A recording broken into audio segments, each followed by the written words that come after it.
Updating your Bluetooth drivers can solve connection issues, improve performance, and enable new features like Bluetooth support, so let's look how to do this. For this, go to Search and type Device Manager and then select it from the list.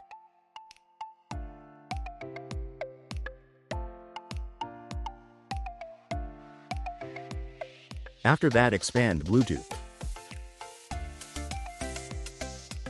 Here other are generic Bluetooth. Select Bluetooth name starting from Intel, Realtek or Qualcomm. Then right-click on it and then select Update Driver. Next, select Search automatically for drivers. After that, click on Close button. After that, close this device manager. Also, let's update via Windows Update. For this, go to Search and type Additional Updates. Then click on View Optional Updates. You can see I have 2 updates. One from Realtek, so I will download and updates that. It may take some time, so just wait.